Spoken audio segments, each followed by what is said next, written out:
Right, yes guys, we're back for another video. We've got the new backdrop. You all asked for it and finally we've got the backdrop. I hope you like it. And this is a great first video to start off. Today I'm going to be discussing how I think the docu-series Welcome to Wrexham helped improve the sport of football. Before we get started in today's video, make sure to get down there and subscribe to the channel with the bell notification turned on. We hit 12k, so thank you so much for that. Let's go for that 13,000. And make sure to drop it in the comment section down below where you are from across the world. Welcome to Wrexham, the documentary released on the 24th of August 2022, the docu-series that has gained a 5th tier non-league club in Wales millions of followers. Now, having been a Wrexham fan for nearly 10 years now, I'm going to be discussing how it's impacted the town of Wrexham and the football club. Now, since I fell in love with Wrexham FC nearly 10 years ago, I have never seen us play out of the 5th tier of English football, which is non-league. We've been stuck in that league for years now, and I have belief that this year could be the year. And obviously for a club like Wrexham, you'd be expecting us to bounce back. From the history we have, you'd expect us to bounce back to the Football League and not be stuck in this division where we're playing part-timers. And obviously with the takeover from Ryan Reynolds and Rob McElhenney, it's put in some much needed hope back into this football club. The impact of the documentary and the takeover has been incredible. It has had a massive impact on the fans, the football club, the town, you name it. It's had a really good effect. And now it's just 3 years ago we were watching Wrexham have their worst season to date in years. We were sitting bottom of the National League for the majority of the season. We were fighting relegation, and luckily we had the pandemic and we had the lockdown come along and we survived by like 0.33 points or something. It was crazy. So if it wasn't for that lockdown, there's a chance that this would never have happened to Wrexham. And even though we were paying our hard-earned money every week to watch them lose most weeks, the likes of Aldershot Town, Fylde, we were losing to nearly every team in the league. We go because we love the club. It feels like a second family whenever you step inside the racecourse ground. You make new friends, and we go because most importantly, we are loyal to our football club. We're none of these fake fans that support Premier League teams. Oh, my team lost this week, let's go and support another team. Oh, we lost, I'm not supporting them ever again. We went because we're loyal. Once you go to the racecourse ground, you will never have second doubts about coming back the week after. Or that's how it used to be before we had this takeover. And if it wasn't for the 4,000 loyal fans that were turning up each week to watch Wrexham in that horrific 2019-20 season and previous years before, we probably wouldn't be in the position that we're currently in. And obviously one of the main impacts is that it's given the club a worldwide name. You could probably ask 10,000 Americans and I would like to say at least 95% will have heard of the club. And now it seems as if Wrexham has become every American, Canadian, Australian's second team. It's an absolutely crazy world that we live in. And obviously with the 7 million plus estimated people that have supposedly watched the Welcome to Wrexham documentary, I think it's now hard to disagree that Wrexham aren't a worldwide club. Another thing as well, pre-takeover, before Ryan and Rob took over, you could decide hours before the game if you wanted to go. You could be and ahhing if you wanted to go to the game or not, and if you did, you could just go up and turn and pay on the gate. And now you're lucky to get a home ticket these days, and if you're 1 minute late onto the website or 1 minute after they are released, you probably won't be going to home matches. That is how crazy the whole situation has gone, and that is why Wrexham fans cannot wait for the Cop stand to be open. The same case has happened with the shirts as well.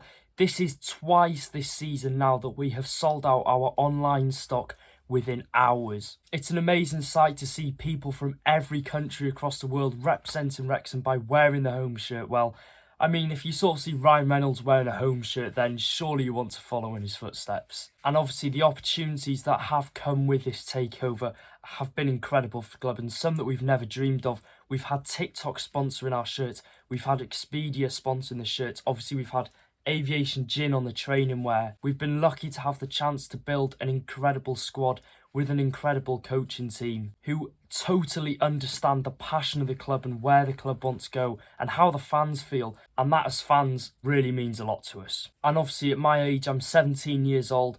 I've been supporting Wrexham for nearly 10 years now, and I've not had the opportunity to see us play in the higher leagues and show our full potential on where this club could possibly go.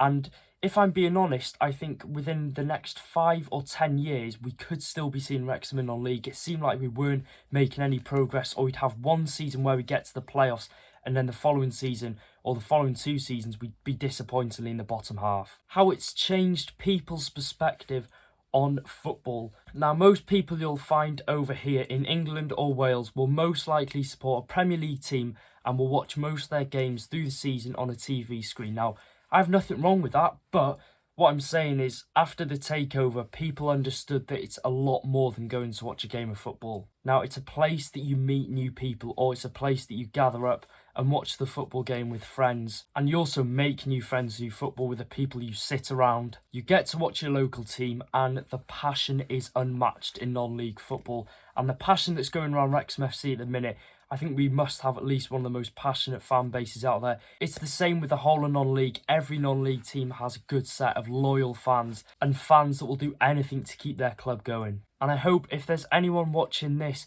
go out there, go and support and watch your local team, and I tell you, you will not turn back. The connection that you get with your local club is 10 times better than what you have with a Premier League club. And honestly, like I said, you won't have second thoughts about going back to watch them. The viewers of Welcome to Wrexham got to understand that it's not an easy ride being fan-owned. Obviously, Wrexham have been fan-owned before the takeover for quite a while now, and you'd have fans donate every last penny to ensure the club keeps on going. And like I said, it wasn't easy being fan-owned, but I would like to say we did a really good job of it. People would do voluntary work to help out, not by choice, just because they absolutely loved the club and they wanted to be part of this magical club. And they loved the club. You would find most workers in Premier League clubs, they probably don't even know about football. They're probably there just because they want a job, and I don't have anything wrong with that. If they're getting the money, then fair enough. But what you find in non-league football and with Wrexham FC is that the staff that work amongst the club are there because they love the club. They want the club to do well. They want to help out. They want to be part of this football club.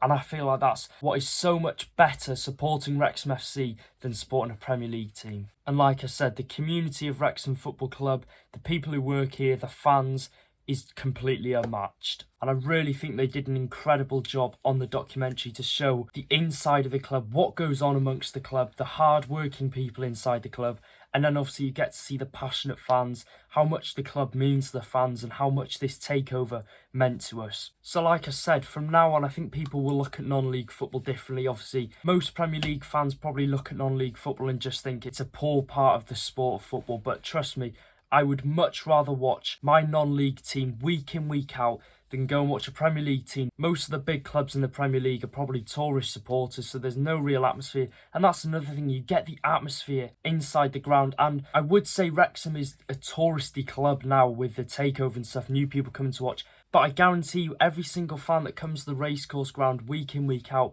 has probably watched Wrexham before and knows about the club and probably has a soft spot for the club. But when you look to the Premier League, you find people from all over the world, and I don't blame them. If they're coming to watch their club for one game, then fair enough. But I feel like the fan bases in non-league, and especially at Wrexham, is one of a kind. So yeah, that is the video. Let me know what you did think of Welcome to Wrexham in the comments section down below. I think it's probably on par with the Sunderland Till I Die documentary. They did a really good job, both of those documentaries, but I'm not being biased. I think Welcome to Wrexham was a bit better than that, and because my clips did feature on it as well, so I'm very proud of that.